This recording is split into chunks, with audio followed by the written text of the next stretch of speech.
தமிழக பாஜக முன்னாள் தலைவர் அண்ணாமலை அவர்கள் 2 நாட்களுக்கு முன்னர் ஒரு வீடியோவை வெளியிட்டார். இது தற்போது கடும் வைரலாகி வருகிறது. கடந்த 2021 தேர்தலுக்கு பிந்தைய திமுக ஆட்சி காலத்தில் நடந்த பல்வேறு முக்கிய நிகழ்வுகளை தொகுத்து விடியல் எங்கே என்ற தோணிகள் ஒரு விழிப்புணர்வு வீடியோ வெளியிட்டுள்ளார். சிந்தித்து வாக்களிப்பீர் என்ற செய்தியுடன் இந்த தொகுப்பு சமூக வலைத்தளங்களில் வைரலாகி வருகிறது.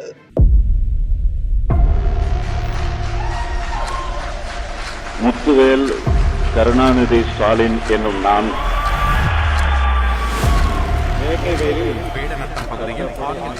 பணி நிரந்தரம் கேட்டு போராடிய பெண் செவிலியரை அண்ணா பல்கலைக்கழக மாணவி பாலியல் வன்கொடுமை செய்யப்பட்டது.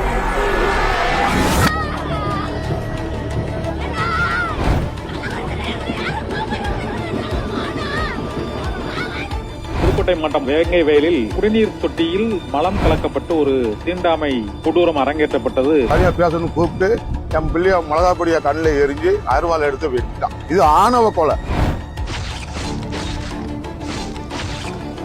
போதைப் பொருள் கடத்தல் வழக்கு தேடப்பட்டு வந்த திமுக நிர்வாகி ஜாஃபர் சாதிக் கைது.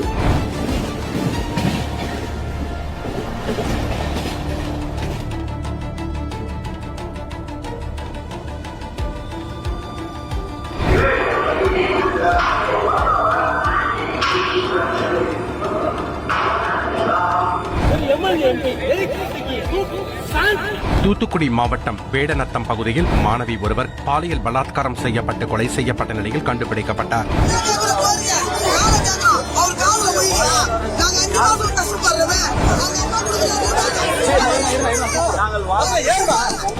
பணி நிரந்தரம் கேட்டு போராடிய பெண் செவிலியரை போலீசார் கைது செய்த நிலையில்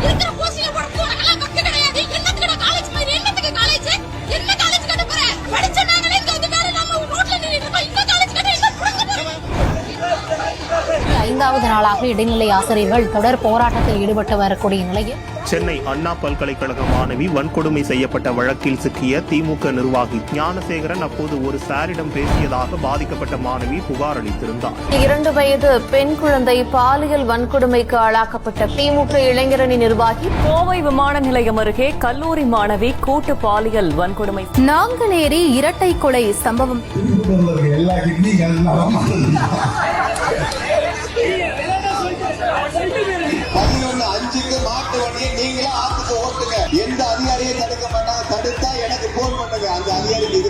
சென்னை மெரினாவில் நடைபெற்ற விமானப்படை சாகச நிகழ்ச்சியை காண வந்தவர்களில் 5 பேர் உயிரிழந்தனர். கிராமத்திலிருந்து வந்திருக்கோம். நாங்க 200 நாளா போராடிட்டு இருக்கோம். எங்க நிலத்தை சித்தாருக்கு தரமாட்டோம்னு சொல்லி தேவாவேல் அவர்கள் சட்டமன்றத்துல ஃப்ரீயா பேசி எங்களுக்கு குண்டாஸ்ல போட்ட விவசாயிகளுக்கு நிலமே இல்ல அப்படின்னு போய் பேசுறாரு.